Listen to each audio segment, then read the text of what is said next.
11 TI 2. Yang terhormat Bapak Sarjana dan teman-teman yang saya banggakan, di sini saya akan berceramah. Temanya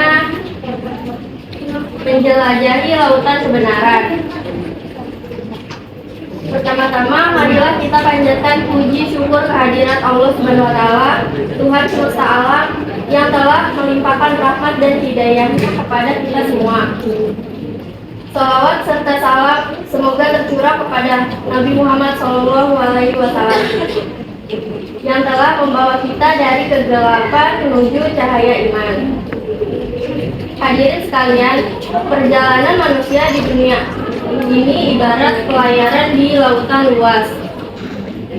Terkadang kita dihadapkan pada ombak yang tenang, namun tak jarang pula kita dihempas badai yang dahsyat. Di tengah gejolakan kehidupan, kita membutuhkan kompas dan peta yang tepat agar tidak tersesat. Salah satu kompas dan peta yang dapat memandu kita adalah kritik dan diskusi. Mengapa kritik dan diskusi begitu penting? Kritik dan diskusi adalah jalan menuju kebenaran. Kebenaran bukanlah sesuatu yang statis, melainkan sesuatu yang terus berkembang dan disempurnakan. Melalui kritik, kita dapat menguji dan memvalidasi kebenaran yang kita pegang. Melalui diskusi, kita dapat bertukar pikiran, saling melengkapi dan menemukan yang baru. Bayangkan sebuah teori ilmiah yang diterima secara luas.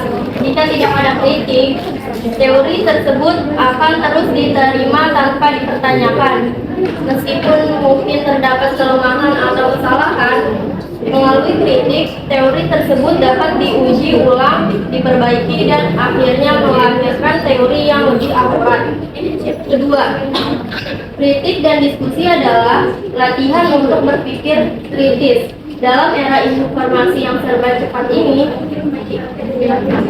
dengan berbagai macam informasi, baik yang benar maupun yang salah, kritik dan diskusi membantu kita untuk menyaring informasi, menganalisisnya dengan cermat, dan membentuk opini yang objektif.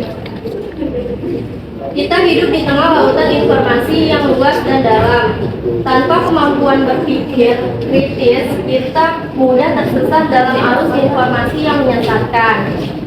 Kritik dan diskusi melatih kita untuk mempertanyakan, menganalisis, dan mengevaluasi informasi yang kita terima. Ketiga, kritik dan diskusi adalah fondasi bagi kemajuan. Sebuah masyarakat yang maju adalah masyarakat yang terbuka terhadap kritik dan diskusi.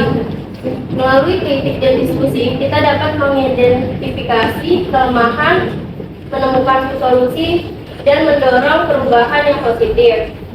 Bayangkan sebuah negara yang tidak terbuka terhadap kritik, kepemimpinan negara tersebut mungkin akan menjadi otoriter, korupsi merajalela, dan masyarakat terbelakang. Melalui kritik, rakyat dapat menyampaikan aspirasinya, mengoreksi kesalahan pemerintah, dan mendorong perubahan yang lebih baik. Namun, kritik dan diskusi harus dilakukan dengan bijaksana. Kritik harus konstruksi. Kritik yang membangun adalah kritik yang berfokus pada solusi, bukan hanya pada kesalahan. Kritik yang baik adalah kritik yang disertai dengan argumentasi yang logis dan data yang akurat. Contohnya, jika kita mengkritik kebijakan pemerintah, kita harus memberikan solusi alternatif yang lebih baik. Kita tidak hanya boleh mengatakan kebijakan ini salah, tetapi juga harus memberikan solusi untuk mengatasi masalah yang dihadapi. Diskusi harus dilakukan dengan saling menghormati. Perbedaan pendapat adalah hal yang wajar. Dalam diskusi, kita harus saling menghargai pendapat masing-masing meskipun kita tidak sependapat. Diskusi yang sehat adalah diskusi yang penuh dengan toleransi dan empati. Dalam diskusi, Kita harus mendengarkan pendapat lawan bicara dengan penuh perhatian, pemahaman argumennya, dan memberikan tanggapan yang santun. Kita tidak boleh menghina, mengejek, atau menyerang pribadi lawan berbicara. Kritik dan diskusi harus diiringi dengan niat yang baik. Kritik dan diskusi yang dilakukan dengan niat untuk mencari kebenaran dan kemajuan akan membawa manfaat yang besar. Sebaliknya, kritik dan diskusi yang dilakukan dengan niat untuk menjatuhkan atau mencari popularitas akan berdampak buruk. Contohnya, jika kita mengkritik karya seseorang, kita harus melakukannya dengan niat untuk membantu dia menjadi lebih baik. Kita tidak boleh mengkritik dengan tujuan untuk menjatuhkan atau membuat dia malu. Hadirin yang budiman, sejarah telah mencatat banyak contoh bagaimana kritik dan diskusi telah melahirkan kemajuan. Pertama, perkembangan ilmu pengetahuan tidak lepas dari peran kritik dan diskusi. Para ilmuwan terus-menerus menguji teori yang ada, menemukan kelemahannya, dan membangun teori baru yang lebih akurat.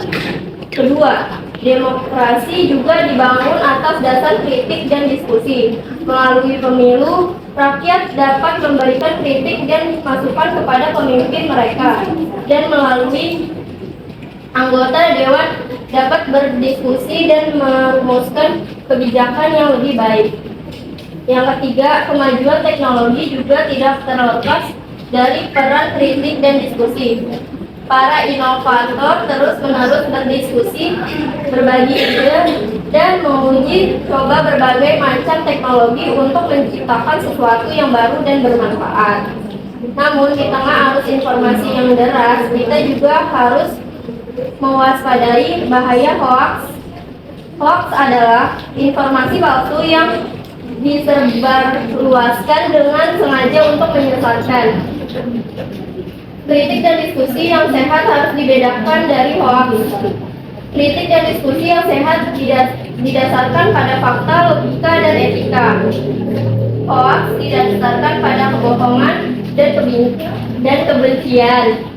Hadirin yang dimuliakan Allah, marilah kita bersama-sama membangun budaya kritik dan diskusi yang sehat di tengah masyarakat. Marilah kita berani untuk mengutarakan pendapat, berdiskusi dengan terbuka, dan menerima kritik dengan lapang dada.